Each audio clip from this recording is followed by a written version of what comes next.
Thawal District ki manung chana lairiba Langmaitheta Khongjang asigi amata ngairba school Langmaithet Upper Primary School gi Awatpa oza sing Thabirak-U Haiduna ngasi mairui sing mama mapa amasung school gi authority gi mioi sing na Khongjang Changshinkhre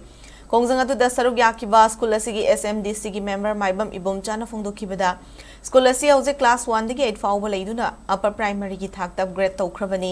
laibak thibadi hauze school asi lengangna tharak poza mari na chalairaga leiri oza sing na makhoi gi chapsaba mathodu pangthoktuna mairui sing takpi tambiri wasi apen bafawi adubu class 8 fawba leiriba school asi rasumna tegi oza mari na chalaiwa sina khudong chadaba kaya mayoknai oza sing na pambai leitabadagi tongan tongan ba class ani gi mairui sing amukta da punsilaga ka amada takpi tambibagi thabak chatharibani phibam masida matau karamna mairui sing bu mapum fana mahi masingi mangal pibangam gadoribano school asigi Awatpa oza sing Thabirak na mari leinaba department na kayara khana haizaba leikhrei adubu ngasi fawba thabak tonthokna leiri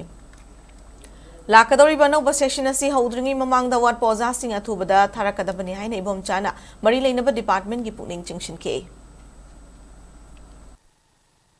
Langmaithet Upper Primary School asigi matangda aikoigi guardian sing amasung parents sing na pullaga Awatpa oza Thabirak nabagi damukta phamjabani khoigi education department gi maruoiba ZEO amasung tongan tonba officer singda aikoigi primary school na se upgrade tawkhraba matungda jiphawa class sari dagina class 5 phawba hujik run tawri mayek kidi class 8 phawba lebam thokpani adubu 8 phaw leitabaje oza sing Awatpa maram oraga class 5 phawba hujik run tawri hujik run tawriba oza se